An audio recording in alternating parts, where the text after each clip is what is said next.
ओम शांति। 14 जून 2023 ईश्वरीय ज्ञान। आज की मुरली।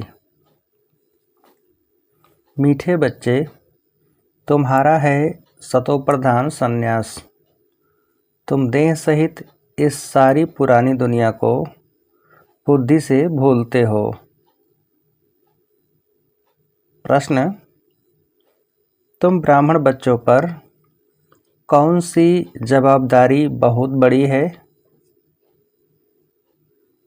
उत्तर: तुम्हारे पर जवाबदारी है पावन बनकर सारे विश्व को पावन बनाने की। इसके लिए तुम्हें निरंतर शिव बाबा को याद करते रहना है। याद ही योग अग्नि है जिससे आत्मा पावन बनती है, विकर्म विनाश हो जाते हैं। गीत: दुखियों पर रहम करो। ओम शांति। बच्चों ने गीत सुना कि हम बच्चे हैं, तुम्हारा जरूर वह बाप है। अब बाप को बच्चे कभी भी सर्वव्यापी नहीं कहते। लौकिक बाप के बच्चे कभी ऐसे नहीं कहेंगे कि हमारा बाप सर्वव्यापी है। यह बेहद का बाप बैठ समझाते हैं, तुम सब बच्चे हो। तुम्हारा बाप है जिसको परम पिता कहते हैं। परमात्मा को सुप्रीम सोल भी कहते हैं। परम माना सुप्रीम, आत्मा माना सोल। तो जरूर सब बच्चे हैं और एक बाप है। सब भक्त एक भगवान को याद करते हैं। जिसको याद किया जाता है उनका जरूर नाम रूप देश काल होता है। उनको बेअंत नहीं कहा जा सकता। मनुष्य ईश्वर बाप को बेअंत कहते आए हैं। उनका कोई अंत पा नहीं सकते हैं और फिर कहते हैं सर्वव्यापी है। यह तो बड़ा अनर्थ हो गया। पत्थर ठिक्कर सब में ईश्वर है, उनको फिर बेअंत कहते हैं। बच्चे बाप को भूल गए हैं, इसलिए सारी मनुष्य सृष्टि नास्तिक पतित कही जाती है। हर एक नर नारी पतित हैं, तब तो पतित से पावन बनाने वाले को याद करते हैं। इस दुनिया में कोई को भी महान आत्मा नहीं कहा जा सकता। पवित्र आत्मा पतित दुनिया में हो नहीं सकती। बापू गांधी जी भी कहते थे, पतित पावन सीताराम। यह मनुष्य के लिए कहते, पानी की गंगा के लिए तो नहीं कहा। यह है झूठ, झूठी माया झूठी काया, है ही झूठ खंड। सच खंड था, जबकि नई दुनिया में नया भारत था। अब वही भारत पुराना हो गया है। भारत जब नया था तो उनको स्वर्ग कहा जाता है, जिसको 5000 वर्ष हुए। त्रेता में 2 कलाएं कम हुई। इस समय तो कलयुग है। इनको कहा जाता है पुरानी दुनिया। पुरानी दुनिया में पुराना भारत। वर्ल्ड नई भी होती है तो पुरानी भी होती है। अब है पुरानी दुनिया। सब मनुष्य नास्तिक हैं, इसलिए दुख धाम कहा जाता है। फिर इस दुख धाम को सुख धाम तो एक ही बाप बना सकते हैं। भारत जो पावन था पतित बन गया है। जब प्योरिटी थी तो पीस प्रॉस्पेरिटी थी। भारत की आयु एवरेज बड़ी थी, अभी तो बहुत छोटी है। भारत रोगी कब से बना है दुनिया नहीं जानती। ऐसे नहीं कहेंगे कि परंपरा से रोगी है। भक्ति शुरू ही द्वापर से होती है। कलयुग का जब अंत होता है तब बाप आकर ज्ञान देते हैं। ज्ञान है ही ज्ञान सागर के पास। ज्ञान का सागर नॉलेजफुल यह उस बाप की ही महिमा है। मनुष्य सृष्टि का बीज रूप है। सर्वव्यापी कहने से बाप बच्चे का लव नहीं रहता। यह है आर्फन दुनिया। सब आपस में लड़ते रहते हैं, इसलिए इसको रौरव नरक कहा जाता है। भारत स्वर्ग था, अब नरक है। यह किसको भी पता नहीं पड़ता है कि हम नरकवासी हैं, तो ज़रूर नरक से ट्रांसफ़र होंगे, परंतु ऐसे नहीं कि नरकवासी पुनर्जन्म फिर स्वर्ग में ले सकते हैं। वह पुनर्जन्म सब नरक में ही लेते हैं। नरक को ही पति दुनिया कहा जाता है। निर्वाण धाम आत्माओं के रहने का स्थान है, जिसको निराकारी दुनिया कहा जाता है। आत्मा स्टार इमॉर्टल है, शरीर मॉर्टल है। आत्मा को एक शरीर छोड़ दूसरा लेना पड़ता है। 84 जन्मों का भी गायन है। 84 लाख जन्म कहना भी गपोड़ा है। बाप समझाते हैं, जो भी आत्मा पार्ट बजाने आती है, आकर आर्गन्स में प्रवेश करती है, परंतु सबके 84 जन्म भी नहीं हो सकते।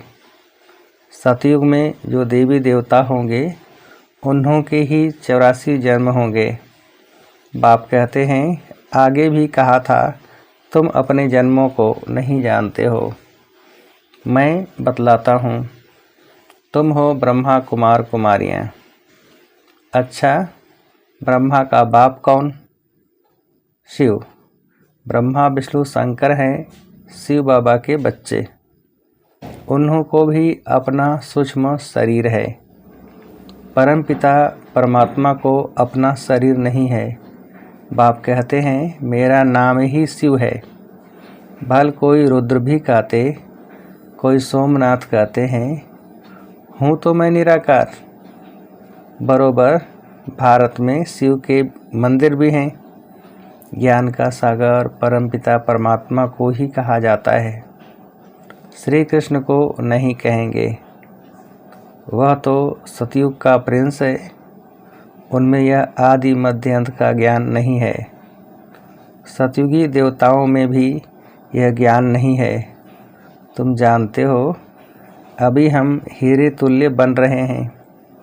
परमपिता परमात्मा के सिवाय कोई राजयोग सिखला न सके। श्री कृष्ण को परमात्मा नहीं कह सकते।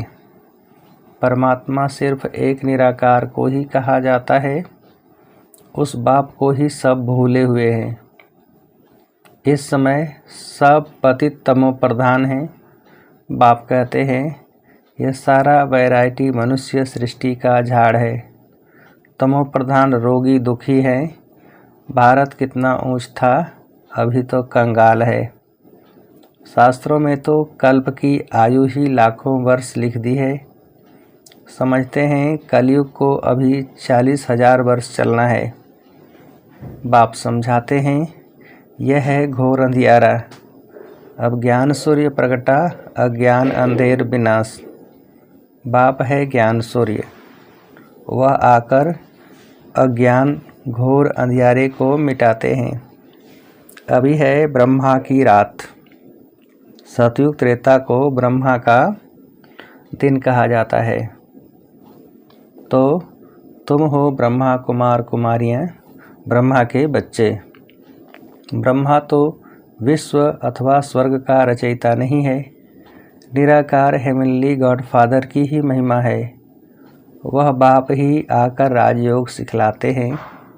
बाप कहते हैं, हे बच्चे, आत्माओं से बात करते हैं। आत्मा ही सब कुछ सुनती है, धारण करती है और संस्कार ले जाती है। जैसे बाबा ने समझाया है, लड़ाई के मैदान में मरते हैं तो संस्कारों अनुसार जन्म ले, फिर लड़ाई में चले जाएंगे। इस समय सबकी आत्माएं तमो प्रधान हैं। सब एक दो को दुख देते रहते हैं। सबसे बड़ा दुख कौन देते हैं? जो तुम्हें परमात्मा से बेमुख करते हैं। इसलिए शिव बाबा कहते हैं, बच्चे, तुम उन सब को छोड़ो। गॉड इज वन कहा जाता है। तुम सब ब्राइड्स हो, मैं हूँ तुम्हारा ब्राइड ग्रूम। हे सजनिया, तुम बिल्कुल लायक नहीं हो स्वर्ग में चलने के लिए। माया ने तुमको बिल्कुल ना लायक बना दिया है। यह है रावण राज्य। सतयुग में है राम राज्य। राम शिव को कहा जाता है। अभी तुम हो ब्राह्मण, परमपिता परमात्मा जो स्वर्ग की स्थापना करते हैं, उनसे तुम वर्षा ले रहे हो। भारतवासियों को स्वर्ग का वर्षा मिल रहा है। कलश माताओं पर रखा है। माता गुरु बिगर किसका कल्याण नहीं होता। जिसके लिए गाते हैं त्वमेव माताश्च पिता, उनको फिर सर्वव्यापी कहना कितनी बड़ी भूल है। माता पिता को फिर बेअंत कह देते हैं। गाते भी हैं तो माता पिता हम बालक तेरे, तुम्हारी कृपा से सुख घनेरे। फिर बाप पर दोष कैसे रखते हो। बाप तो आकर पतित से पावन बनाते हैं, पतित रावण बनाते हैं। अभी रावण राज्य खत्म हो, राम राज्य फिर शुरू हो जाएगा। इस चक्र को अच्छी रीति समझना है। बेहद की हिस्ट्री ज्योग्राफी बेहद का बाप ही सुनाएंगे। यह है रुद्र ज्ञान यज्ञ। श्री कृष्ण का यज्ञ नहीं है, वही गीता का राजयोग है। परंतु श्री कृष्ण कोई ज्ञान नहीं देते हैं। यह है रुद्र शिव भगवानुवाच। रुद्र ज्ञान यज्ञ से ही विनाश ज्वाला प्रकट हुई है। अब तुम बच्चे आए हो माता पिता से स्वर्ग का वर्षा लेने। यह कोई अंधश्रद्धा नहीं है। यूनिवर्सिटी व कॉलेज में कोई अंधश्रद्धा होती नहीं। यहाँ पर अंधश्रद्धा की बात नहीं। तुम बाप से बेहद का वर्षा लेने, मनुष्य से देवता बनने आए हो। यह गॉड फादरली यूनिवर्सिटी है। बाप समझाते हैं, यह भारत दैवी राजस्थान था। हीरे जवाहरों के महल बनते थे। भक्ति मार्ग में भी सोमनाथ का मंदिर कितना बड़ा बनाया है। उनसे पहले क्या होगा। अभी तो भारत कंगाल है, फिर सिरताज बनाना बाप का ही काम है। अभी तुम बच्चे जानते हो, हम माता पिता के सम्मुख बैठे हैं और 21 जन्मों का सुख पा रहे हैं। बाप कहते हैं, हे आत्माओं, अब तुम मुझे याद करो, मैं तुम्हारा गाइड और लिबरेटर हूँ। वर्ल्ड की हिस्ट्री ज्योग्राफी कैसे रिपीट होती है, यह तो बच्चों को समझाया जाता है। इसमें अंधश्रद्धा की कोई बात ही नहीं। तुम्हारा है सतो प्रधान बेहद का संन्यास। तुम पुरानी दुनिया को बुद्धि से छोड़ते हो। इसलिए बाप कहते हैं, सर्वधर्मानि परित्यज्य। देह सहित देह के जो भी संबंध हैं सबको भूल अपने को अशरीरी आत्मा समझो। बाप कहते हैं, इस देह का भान छोड़ो। मुझ बाप को याद करने से ही तुम्हारे पाप भस्म होंगे। निरंतर मुझे याद करो और कोई उपाय नहीं। अंत तक याद करना है। माया जीते जगत जीत बनना है। माया पर जीत एक शिव बाबा ही पहना सकते हैं। अच्छा, अब बाप शिव शक्तियों द्वारा भारत पर अविनाशी बृहस्पति की दशा लाते हैं। बाप कहते हैं, मैं इस तन का लोन लेकर इनका नाम ब्रह्मा रखता हूँ। तुम ब्रह्मा कुमार कुमारियाँ वर्षा लेते हो शिव बाबा से। याद भी शिव बाबा को ही करना है। वह कहते हैं, मेरा नाम एक ही शिव है।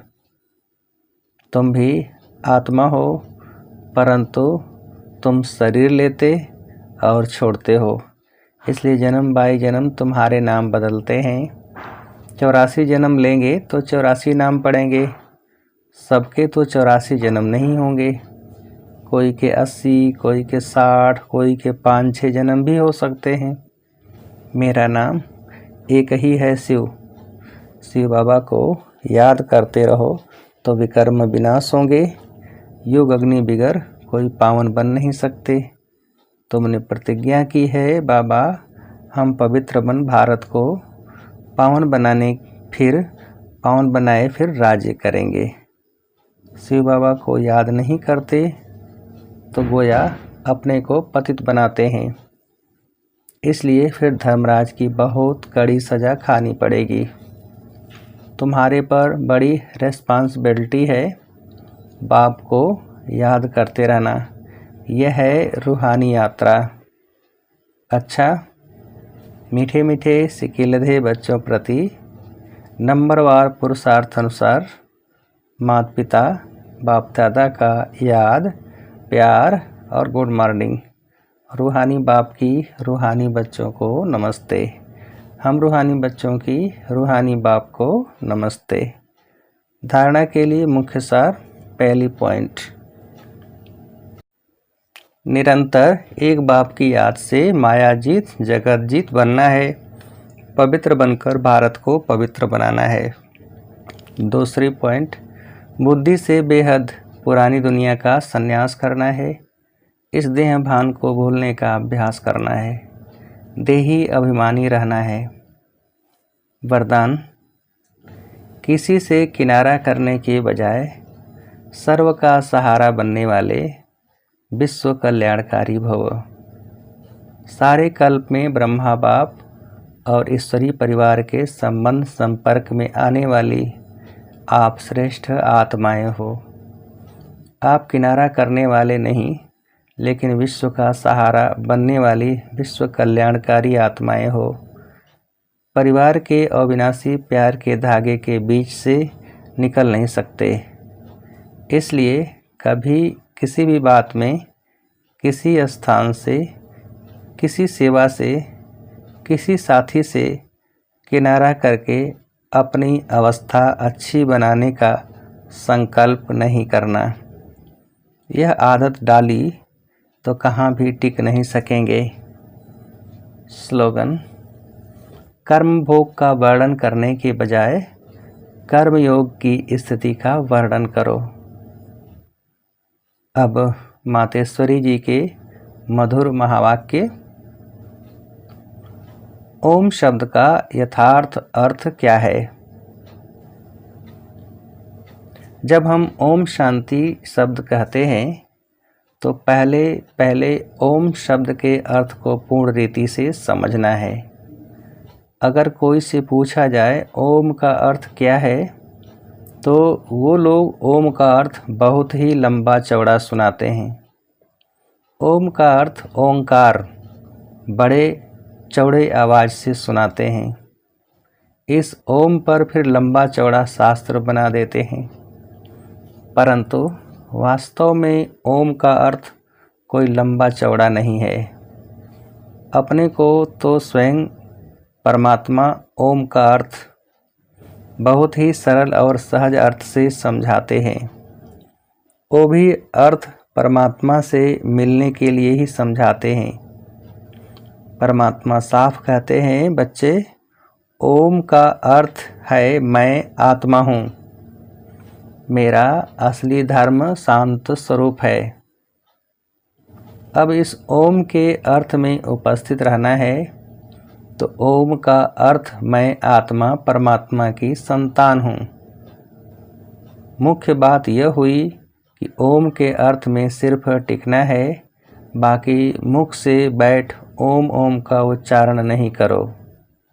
बुद्धि में यह निश्चय रखकर चलना है, ओम का जो अर्थ है उस स्वरूप में स्थित रहना है। बाकी वो लोग भल ओम का अर्थ लंबा सुनाते हैं, मगर उसके स्वरूप में स्थित नहीं रहते।